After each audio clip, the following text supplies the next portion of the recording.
All right, Jonathan. Well, thank you again for being here today. I'd like to start the interview off by asking just for you to tell me a little bit more about your career path and how you got to where you are right now.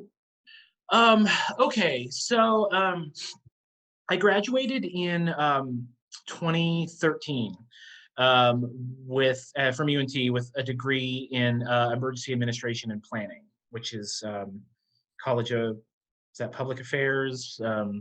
I forget which college it is, but yeah. And anyway, so I graduated with an undergraduate degree in emergency administration and planning.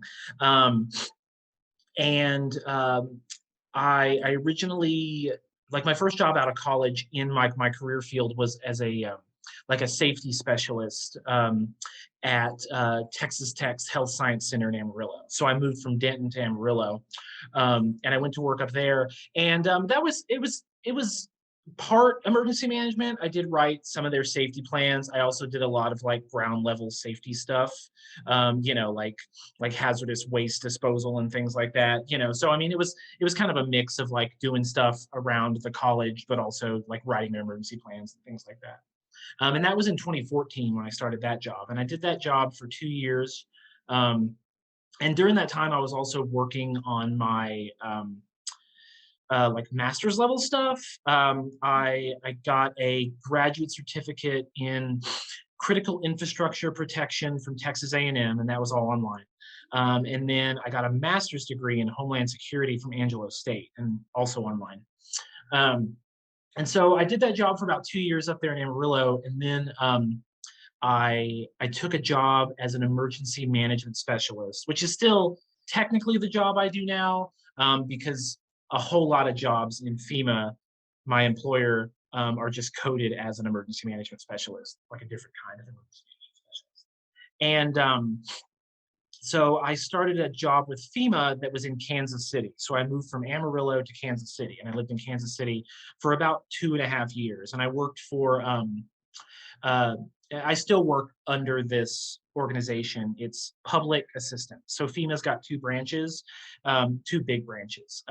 Public assistance, to where if a disaster um, comes and hits your town, we can write grants for public assistance. Uh, if the courthouse gets knocked over by a tornado, then FEMA can come in and pay for a percentage of that. And so when I was in Kansas City, I was doing it on the back end. I it was an organization called Closeout at the FEMA region in Kansas City, and basically it's the grant at the end of its life. We would then check it and then close it out, especially large ones that needed like another look to make sure that we were paying the right amount. And so I did that from from 2016 to 2018, and then I got a job to do a similar kind of thing here in because there's FEMA facilities in Denton, and I knew I wanted to go back to Denton, so I took a job in what we call a consolidated resource center, which is where all the projects get written. So we have people out in the field. They upload documentation to our system, and then we go into it and we validate it. They say like we want $50,000 to fix this gravel road that was wiped out by flooding. And so my job is to go in and check that documentation, make sure that it looks good, and make sure that we're doing like our due diligence and we're writing good grants. And then once I write it, I check it, I write up the project, and then that starts the process to which like these cities can get the money that we can help reimburse them for disaster damages. So that's in a nutshell what I do. Yeah, thank you so much. That was a wonderful summary of sort of what you do. And yeah, it's really important work. I'm actually from the Missouri area. Okay. Okay. Yeah, I Yeah, live we're in up in Missouri. Joplin.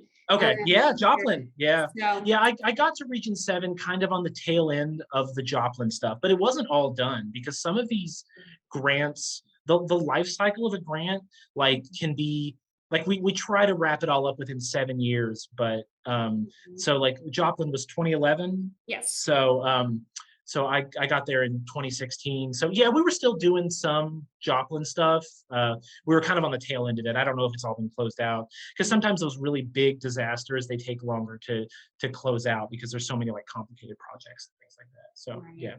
yeah, I don't think I've been to Joplin, but I went down to Springfield. So Yeah. yeah. So, yeah, it's a cool area, but I don't blame you for coming back. So, uh, yes. So, yeah, and you mentioned some of this already, but if you wanted to sort of elaborate on some of this, but my next question is, what kind of education, training, or background does your job specifically require? You know, so it depends on what GS level that you're hired for.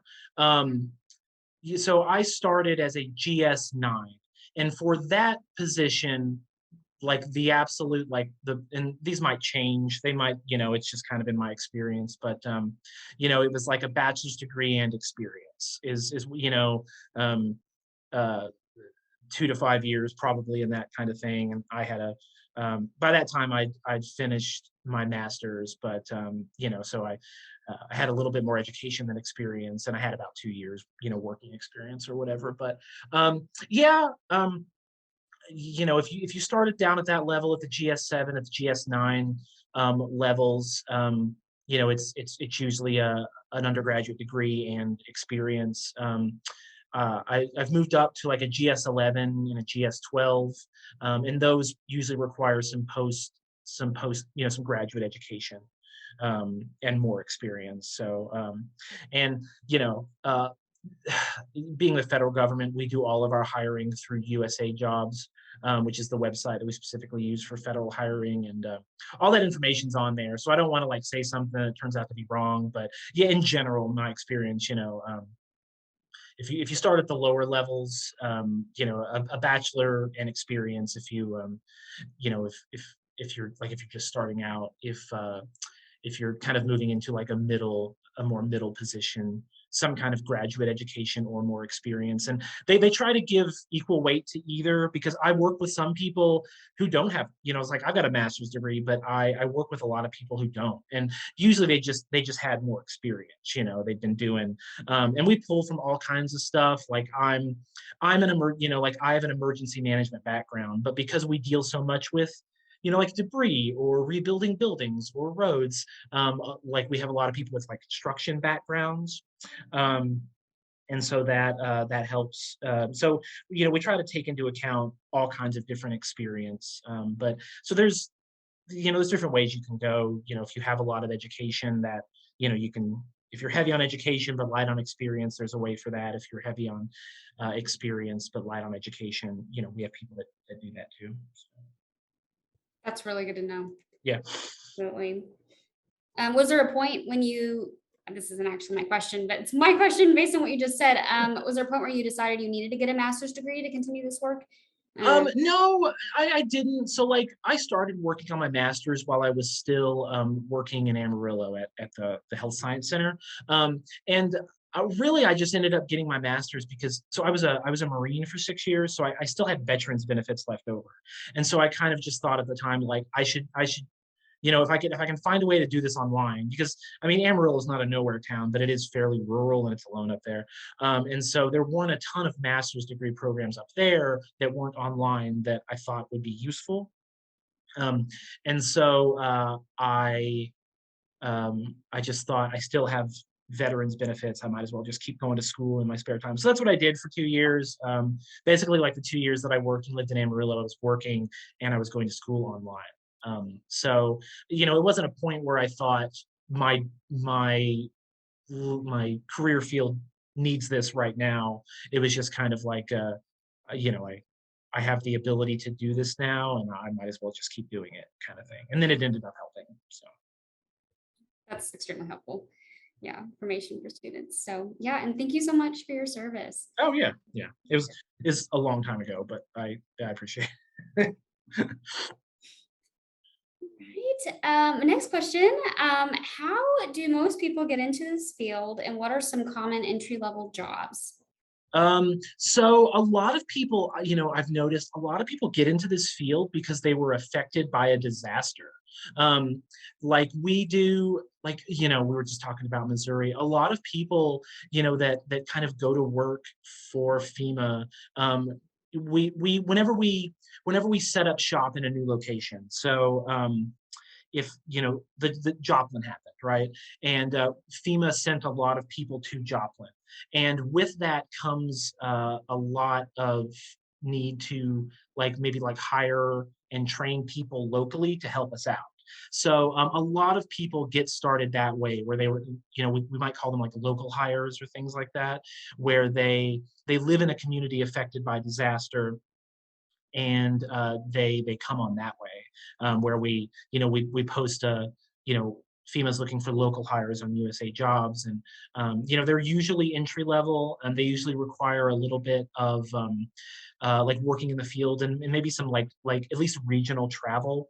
Um, but that's how we get a lot of them. A lot of FEMA's jobs kind of, they don't have to. Mine didn't start this way, but they kind of start in the field. We get a lot of people that their first job that they have with FEMA is someone in the field. They live in the area, they live in the region, and they get a job with us, like inspecting damages, or gathering documentation that we need, that I need to do my job, kind of stuff.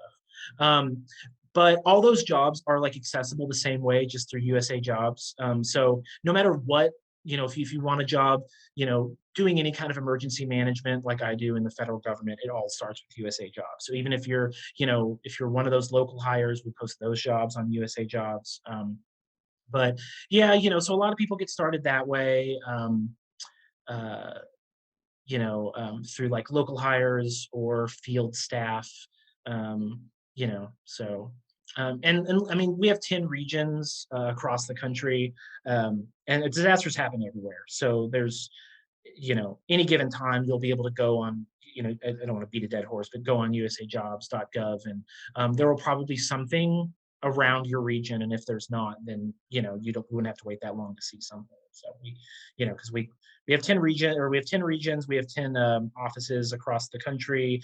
Whenever a disaster happens, we set up smaller offices, places to help us get help to people. So yeah, I mean, not to say wait around for a disaster. I mean, that's not good advice. But if you are aware that that kind of work is needed in your area, then I would suggest going and looking on USA Jobs and seeing if there's a related job. And because usually that's a really good entry level way to get into this. And then once you've kind of gotten your feet wet with that, it's easier to move into something more long term.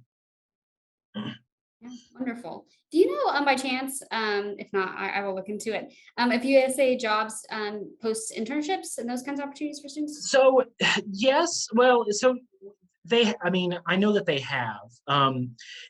There's a limited amount of, so I remember how important when I graduated with my bachelor's from UNT, I had to have an internship to graduate. I don't know if that's still true of a lot of them.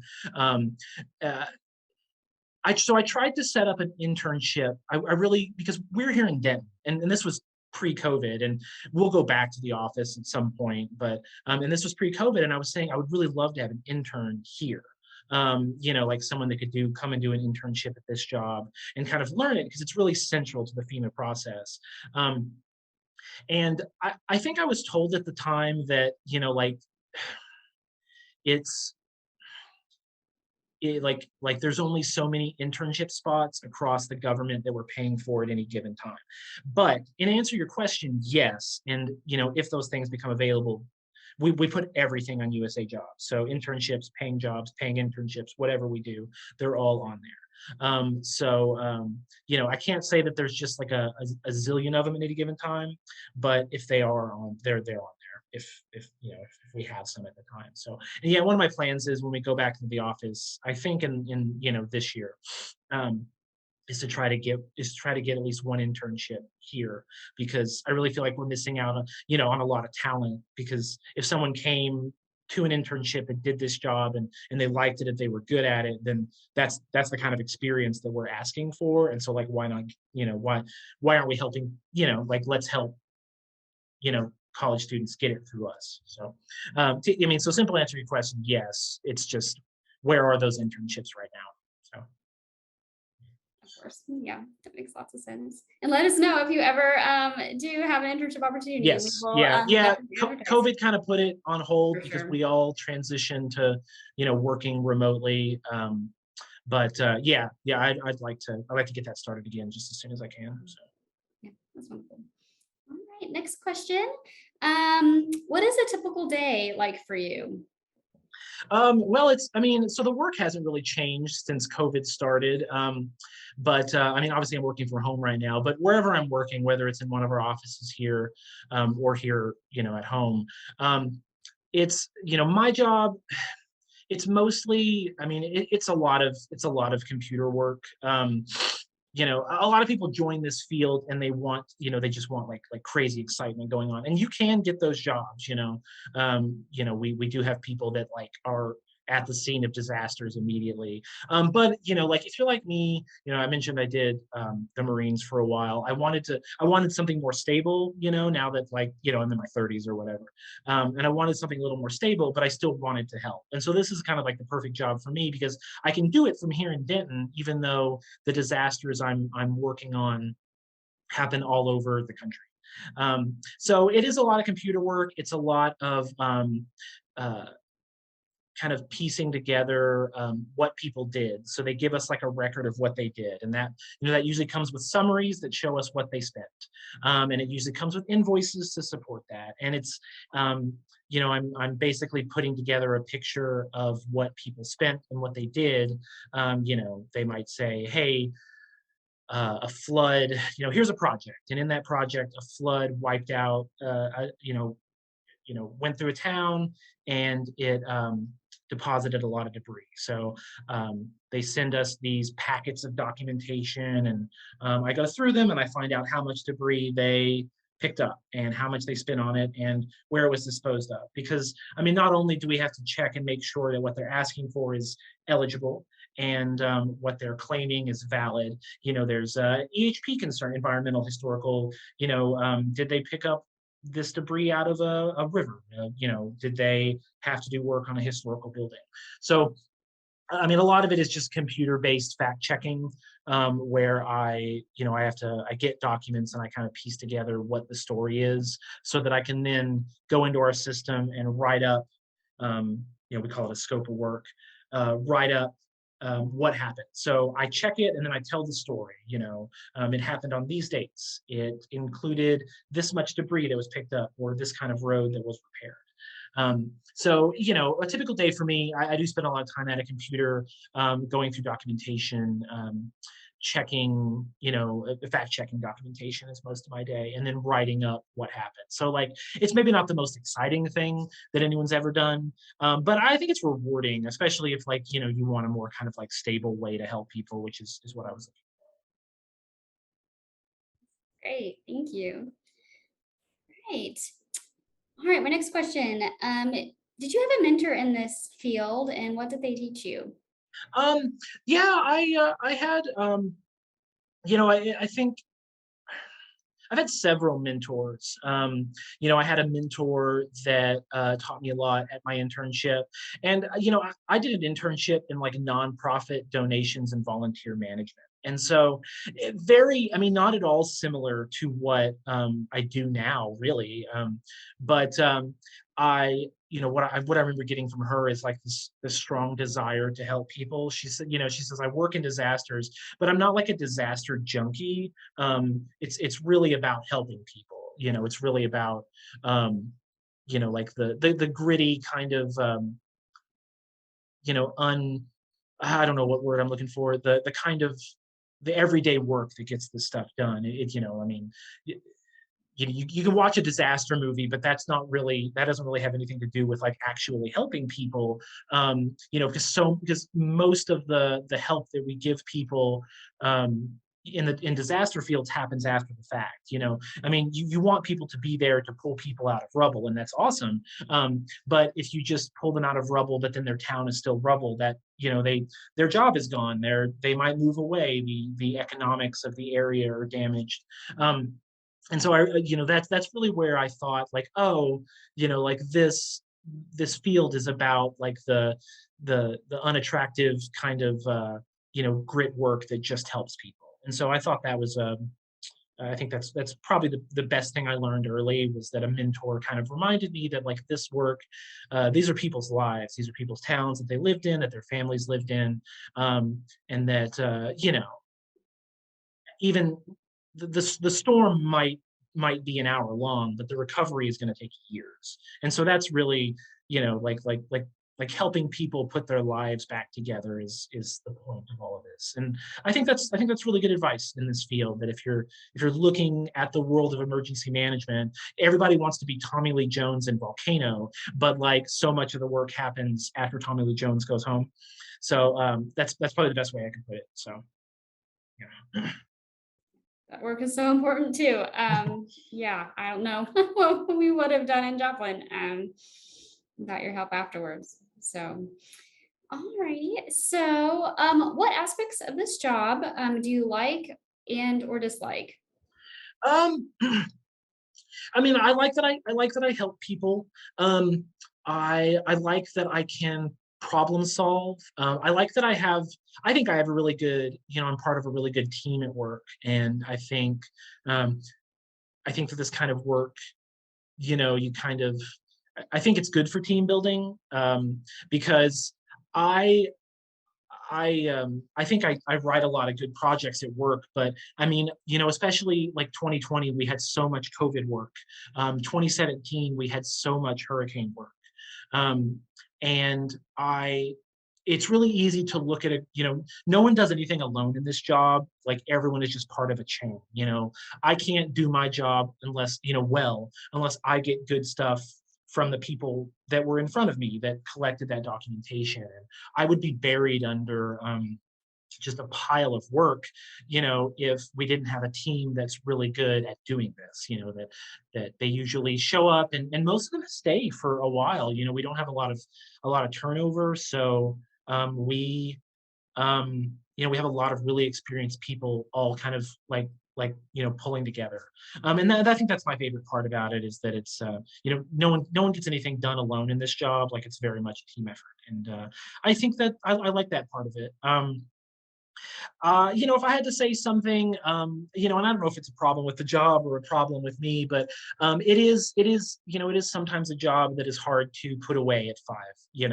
Um, I mean, not to say that anyone, people have always encouraged, take time off, take time for yourself. This is hard, a lot of projects, a lot of people that need help, a lot of money we need to distribute.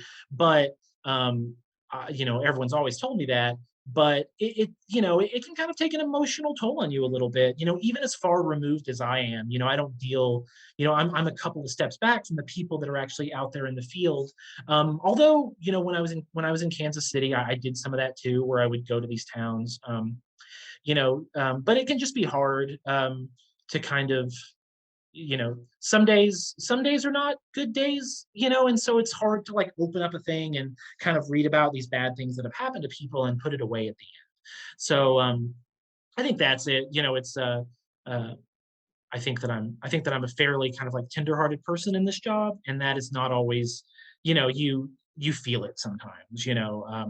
I worked taking this was way early on in my FEMA career, but after the 2017 hurricane season with Harvey and Laura and stuff like that, I answered phones for IA, which is the individual assistance people, and those are people calling you asking for personal aid.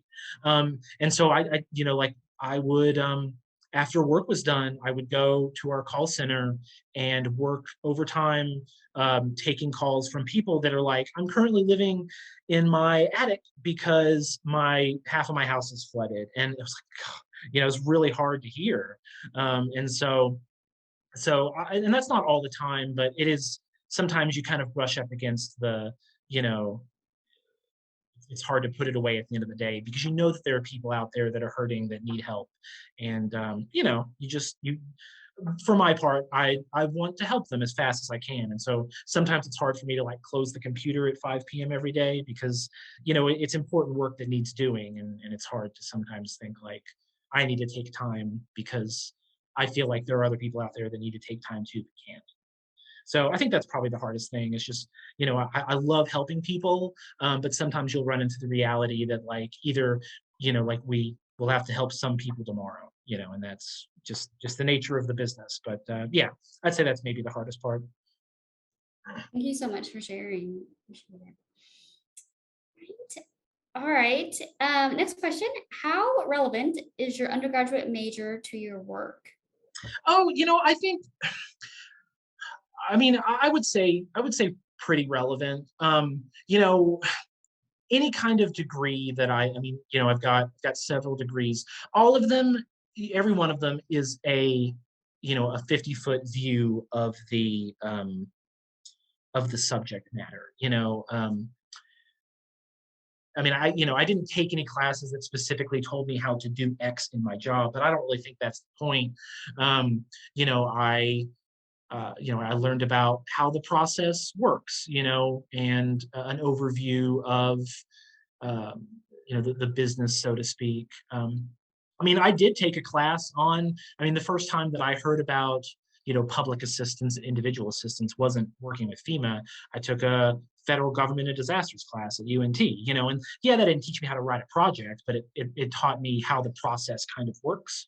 I think degrees, any kind of degree is supposed to be a more holistic view of the topic. But there were plenty of times where something I learned in my degree, kind of showed me the roadmap to what I'm doing.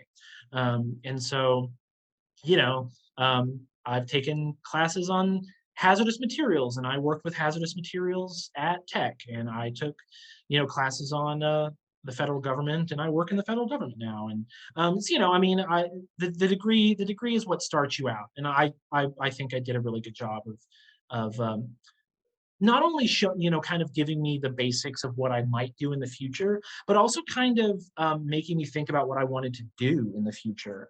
I didn't know what emergency management was a year before I ended up getting a degree for it. I took an intro class as an elective, and I was like, oh, this is really cool. Um, so, my degree took me from I haven't the slightest clue what this field is to having kind of like a basic understanding of the field. And I think that, I mean, I think that's what any degree is there for, is to kind of like show you the starting point. And I think it did a good job of that. That's awesome. Well, you basically answered my next question, but I'm going to ask it anyways, just in case you have anything else to add. But would you recommend any specific courses for students to take? I my wife's an advisor at another college, and so I don't want to be like, go look in your course catalog for this. But I did enjoy my federal government and disasters course, if they're still giving that, was a great course for, I was like, oh, I want to go do this at a federal level. I think I could help a lot of people doing that. I took a public health and disasters course, which was extremely, like helpful, especially with the kind of world we live in now, talk about like medical disasters and things like that. I thought that course was really good too. And I assume some version of those classes are still being taught. So for my job, I thought both of those were pretty, because I mean, in 2020 and 2021, my job is definitely kind of brushed up against COVID. Yeah, both of those classes, I look back and kind of gave me some of the background knowledge I would need to kind of like start on the path where I'm at now. That's great. So we talked a little bit about sort of entry level jobs. Are there any other just common career paths, someone in this field?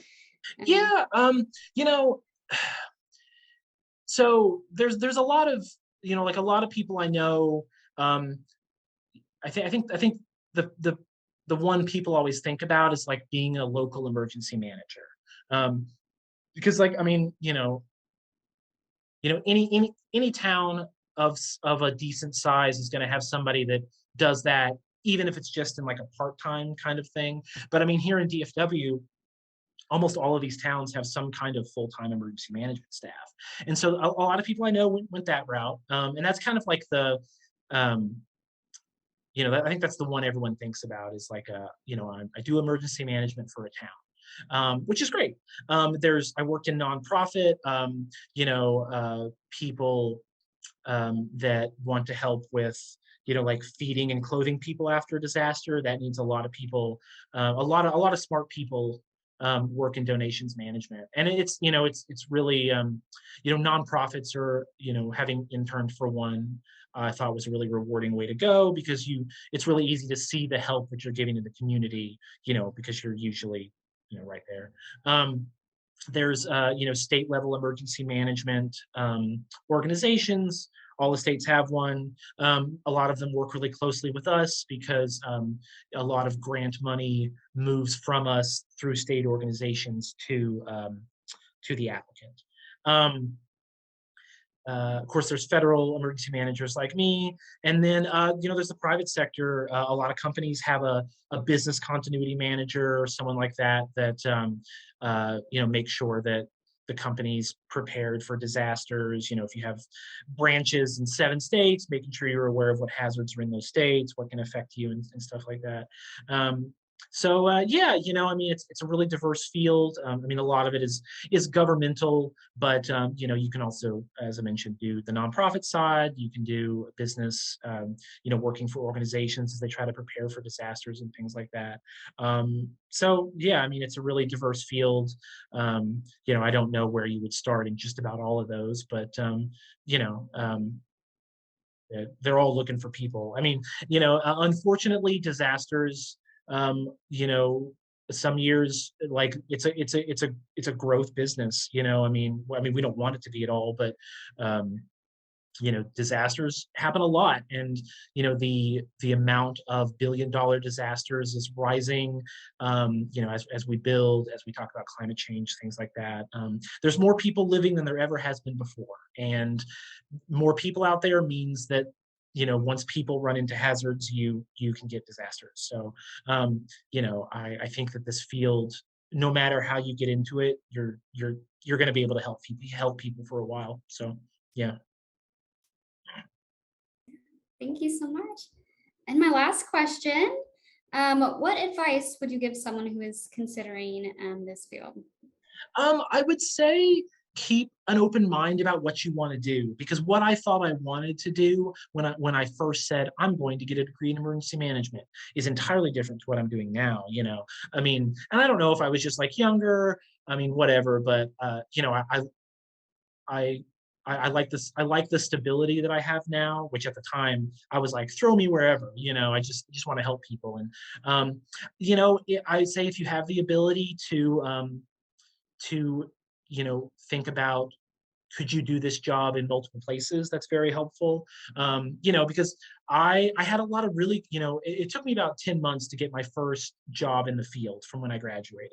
And I went to like 25 interviews, and it sucks, and I was always like, they were like, man, you were just like the second guy. There was just one person, you know, um, and until I got a job to go until I got an offer to go do a job in Amarillo. And I had never lived in Amarillo. But I said, like, I'm gonna go do it, like, and it'll probably be fun. And it was. So if I know that that's not, like, if you have kids, or like, you're an older student, that's not always in the cards. But if you have the ability to do it, then I think leaving an open mind about where would I be willing to do this job is really helpful. And it was for me. So yeah, just think about how you want to help people, and then just leave an open mind about how you get that done, or where you do it. It's probably the best advice I got. Wonderful advice. And before we sign off, was there anything else you wanted to talk about today that we didn't get to?